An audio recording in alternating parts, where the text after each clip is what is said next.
Hello friends, welcome back to my YouTube channel travel companion. दोस्तों, आज के video में हम जानेंगे इंडिया के बेहद खूबसूरत और one of the best hill station के बारे में, जिसका नाम है औली।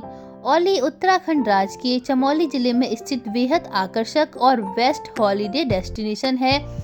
औली 5 से 7 किलोमीटर में फैला इंडिया की स्कीइंग रिसोर्ट के रूप में एक विंटर डेस्टिनेशन है और उत्तराखंड के सबसे अच्छे टूरिस्ट प्लेसेस में से एक है, जो जोशीमठ से मात्र 10 से 12 किलोमीटर के डिस्टेंस पर सिचुएटेड है। ये स्नो लवर्स के लिए बहुत ही अच्छा प्लेस है। यूँ तो औली टूरिस्ट प्लेसेस के लिए काफ़ी अच्छी जगह है। स्नो एक्टिविटी और स्नो स्पोर्ट के मामले में औली इंडिया का बेस्ट प्लेस है। स्कीइंग के लिए औली देश और विदेश में फेमस है। आप यहाँ पर स्कीइंग को बहुत ही अच्छे से एंजॉय कर सकते हैं और साथ ही साथ स्कीइंग का कोर्स भी आप यहाँ पर कर सकते हैं। तो दोस्तों, अगर आप भी औली आने का प्लान कर रहे हैं तो इस वीडियो में हम आपको औली टूर से रिलेटेड हर बात की कंप्लीट इन्फॉर्मेशन देंगे। इस वीडियो में हम आपको बताएंगे कि आप औली कैसे जाएं, औली में ठहरने और खाने पीने की क्या व्यवस्था है, औली में आप कहां कहां पर विजिट कर सकते हैं और आप औली में कौन कौन सी एक्टिविटी कर सकते हैं। और साथ ही साथ हम ये भी बताएंगे कि औली घूमने आने का बेस्ट टाइम कौन सा रहेगा और इस पूरी ट्रिप को कंप्लीट करने में आपका कुल बजट कितना आएगा। तो इस वीडियो में हम आपको डिटेल में औली ट्रिप की पूरी इन्फॉर्मेशन देने की कोशिश करेंगे, जिससे आपको औली घूमने में कोई परेशानी नहीं आएगी। तो वीडियो को बिना स्किप किए हुए पूरा ज़रूर देखें। और अगर आपने अभी तक हमारे चैनल को सब्सक्राइब नहीं किया है तो प्लीज़ हमारे चैनल को सब्सक्राइब कर दें। तो चलिए फ्रेंड्स, वीडियो शुरू करते हैं।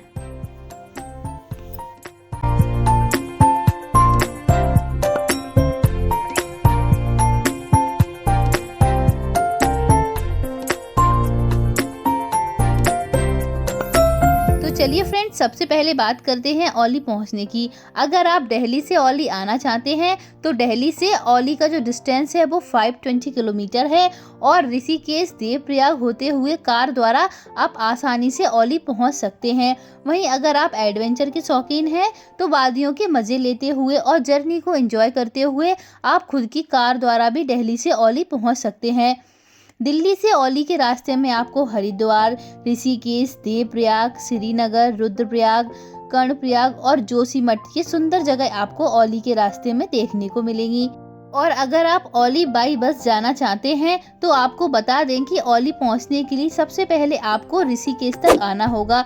ऋषिकेश तक आने के लिए आपको किसी भी शहर से बस आसानी से मिल जाएगी और ऋषिकेश आने के बाद औली पहुंचने के लिए आपको सबसे पहले पहुंचना होगा जोशीमठ। और ऋषिकेश से जोशीमठ पहुंचने के लिए आपको बस या टैक्सी लेनी होगी। राज्य परिवहन की बसें जोशीमठ और ऋषिकेश के बीच नियमित रूप से चलती हैं। वहीं स्थानीय परिवहन और राज्य परिवहन की बसें तथा टैक्सी जोशीमठ, ऋषिकेश, हरिद्वार, देहरादून और दिल्ली के बीच नियमित रूप से चलती हैं। जोशीमठ से औली 10 से 12 किलोमीटर की दूरी पर स्थित है और आप इस दूरी को रोपवे से या सड़क मार्ग के द्वारा तय कर सकते हैं। ये मैं आपको वीडियो में आगे बताऊंगी कि आप सड़क मार्ग और रोपवे के द्वारा कैसे जोशीमठ से औली पहुंच सकते हैं।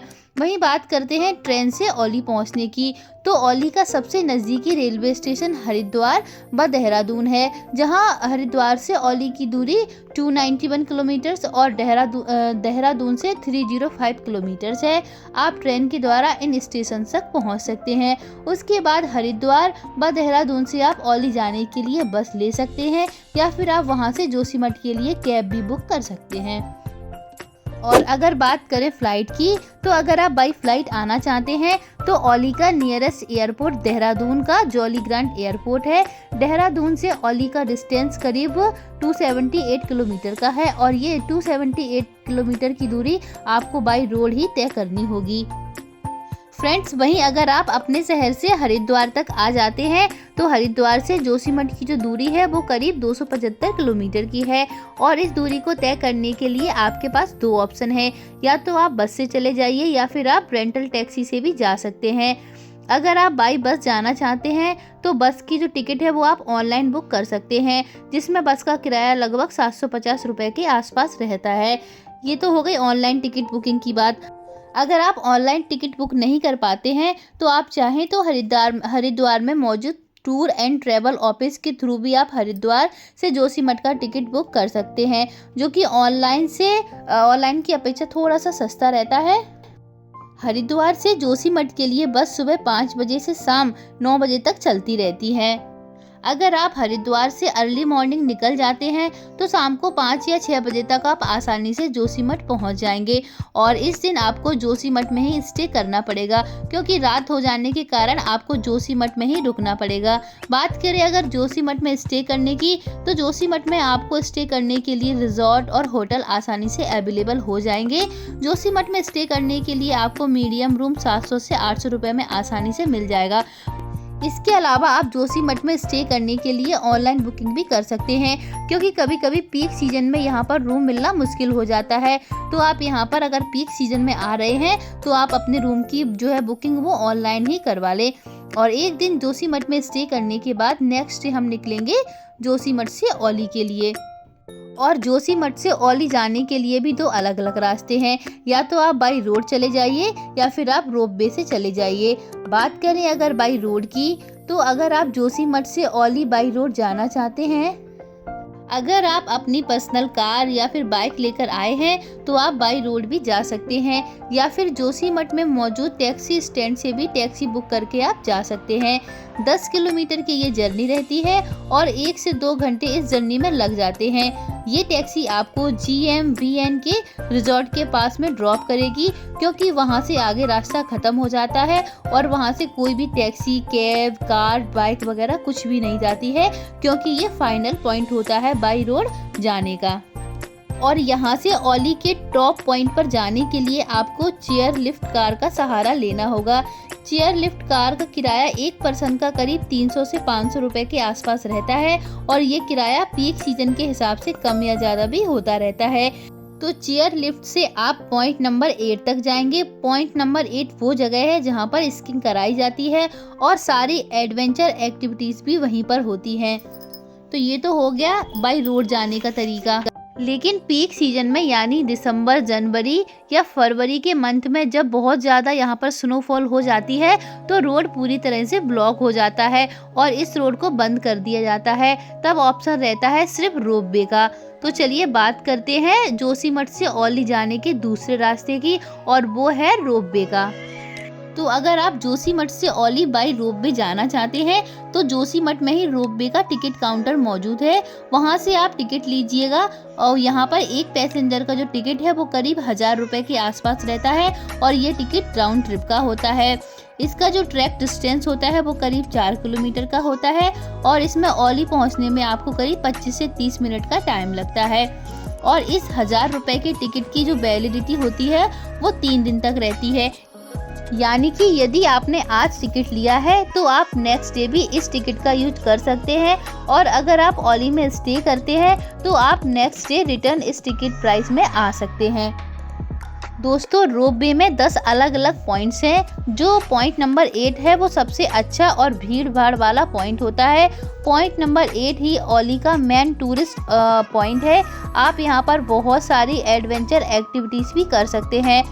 आप यहाँ पर स्कीइंग कर सकते हैं, ट्यूब स्लाइडिंग कर सकते हैं, और भी बहुत सारी यहाँ पर आप एडवेंचर एक्टिविटीज़ कर सकते हैं। तो आप यहाँ पर जा सकते हैं। यहाँ पर आपको खाने पीने की भी अच्छी व्यवस्था मिल जाएगी। इसके अलावा जो रोपवे है वो पॉइंट नंबर 10 तक जाती है। तो अगर आप पॉइंट नंबर 10 तक जाना चाहते हैं तो आप पॉइंट नंबर 10 तक भी जा सकते हैं। लेकिन पॉइंट नंबर 10 में आपको खाने पीने की इतनी अच्छी व्यवस्था नहीं मिलेगी। यहाँ पर आपको मैगी, पास्ता, चाय, कॉफ़ी के अलावा और कुछ देखने को नहीं मिलेगा। दोस्तों, इस रोपवे की 4 किलोमीटर की जर्नी का एक्सपीरियंस एकदम अलग रहता है। आपको ऐसा लगेगा कि आप बर्फ की सफ़ेद चादरों के ऊपर से उड़ रहे हैं। आपको लगेगा कि आप बादलों की सैर कर रहे हैं। तो मेरी आपको यही एडवाइस रहेगी कि अगर आप औली आते हैं तो आप रोपवे से ज़रूर आएँ। आप यहाँ से बहुत ही खूबसूरत नज़ारों को देख सकते हैं। साथ ही साथ आप हिमालय रेंज को बहुत ही अद्भुत तरीके से यहाँ पर देख सकते हैं। चलिए फ्रेंड्स, बात करते हैं रोपवे की टाइमिंग की। तो सुबह 9:15 से रोपवे शुरू हो जाती है। जो लास्ट रोपवे है वो आपको 4:20 तक मिलती है और इसी बीच लंच ब्रेक का टाइम भी रहता है, जिसकी टाइमिंग करीब 1 बजे से 1:25 होती है। तो आपको एक बात यहाँ पर मैं ज़रूर बता दूँ, यानी कि आपको ध्यान रखने वाली बात ये है कि अगर आप औली से उसी दिन वापसी कर रहे हैं तो 4 बजे से पहले ही आप रोपवे के पास में आ जाइए, क्योंकि शाम को भीड़ ज़्यादा हो जाती है और रोपवे में एक बार 25 पर्सन ही जा सकते हैं। तो भीड़ होने के कारण हो सकता है कि आप इसको मिस भी कर दें। तो इसीलिए अगर आप वापस जा रहे हैं उसी दिन तो 4 बजे से पहले ही आप रोपवे के पास आपको आ जाना चाहिए, तभी आप वापस औली से जोशीमठ जा सकते हैं। फ्रेंड्स, औली में स्नो को एंजॉय करने के लिए आपको स्नो शूज़ ज़रूर लेना चाहिए। आप जोशीमठ से स्नो शूज़ रेंट पर ले सकते हैं, जिनका चार्ज करीब 50 से 60 रुपये होता है। अगर आप यहाँ पर जनवरी, फरवरी या दिसंबर में आते हैं तो आपको यहाँ पर स्नो शूज़ ज़रूर ही लेनी चाहिए। इसके अलावा आप स्नो शूज़ को परचेज भी कर सकते हैं, क्योंकि यहाँ पर आपको बहुत सारी स्नो देखने को मिलती है। इसीलिए आप यहाँ पर बहुत सारी एडवेंचर एक्टिविटीज़ भी कर सकते हैं। यहाँ पर बहुत सारी एक्टिविटीज़ होती हैं। आप यहाँ पर स्कीइंग कर सकते हैं। अगर आप यहाँ पर पूरा दिन स्कीइंग करना चाहते हैं तो 2 से 3 हज़ार का किराया देकर आप यहाँ पर पूरे दिन स्कीइंग कर सकते हैं। इसके अलावा आप यहाँ पर 1 से 2 घंटे स्कीइंग करना चाहते हैं तो उसका किराया करीब 400 से 500 रुपये होता है। इसके अलावा आप यहाँ पर स्नो बोर्डिंग भी कर सकते हैं। स्नो बोर्डिंग का पर डे का रेंट 1000 से 3000 के करीब रहता है। इसके अलावा आप यहाँ पर स्नो ट्यूब राइड भी कर सकते हैं, जिसका किराया 100 रुपये पर राइड के हिसाब से रहता है। तो और अगर आप औली के टॉप पर जाते हैं, यानी कि पॉइंट नंबर 10 पर जाते हैं, तो आपको यहाँ पर आर्टिफिशियल लेक भी देखने को मिलेगी, जो दिसंबर जनवरी के मंथ में पूरी तरह से जमी हुई रहती है। और अगर आप यहाँ पर मार्च अप्रैल के बाद आते हैं तो आपको यहाँ पर वाटर देखने को मिल जाएगा। यहाँ से आप नंदा देवी पीक के शानदार और अद्भुत नज़ारे भी देख सकते हैं। तो फ्रेंड्स, ये तो थी कि यहाँ पर हम कौन कौन सी एक्टिविटी कर सकते हैं। अब बात करते हैं औली आने के सही समय की, यानी कि औली आने का सबसे अच्छा टाइम कौन सा होता है। तो औली आने का जो बेस्ट टाइम है वो रहता है दिसंबर से मार्च का, क्योंकि औली में सबसे ज़्यादा मज़ा स्नो का होता है और स्नोफॉल औली में दिसंबर, जनवरी, फरवरी और मार्च के मंथ तक ही मिलती है। तो अगर आप औली में स्नो को एंजॉय करना चाहते हैं तो यहाँ पर आने का जो बेस्ट टाइम होता है वो होता है दिसंबर से मार्च का। इस टाइम में अगर आप यहाँ पर आते हैं तो आपको यहाँ पर भारी मात्रा में स्नो देखने को मिल जाएगी। फ्रेंड्स, अगर आप औली में स्टे करना चाहते हैं तो आप यहाँ पर स्टे भी कर सकते हैं। आप यहाँ पर GMVN के गेस्ट हाउस में स्टे भी कर सकते हैं। GMVN गेस्ट हाउस जिसका चार्ज करीब 2000 से 2500 रुपये लिया जाता है, लेकिन यहाँ पर आने वाले ज़्यादातर टूरिस्ट दिन में एंजॉय करने के बाद शाम को जोशीमठ आ जाते हैं। तो अगर आप यहाँ पर रुकना चाहते हैं तो आप यहाँ पर GMVN के गेस्ट हाउस में भी स्टे कर सकते हैं।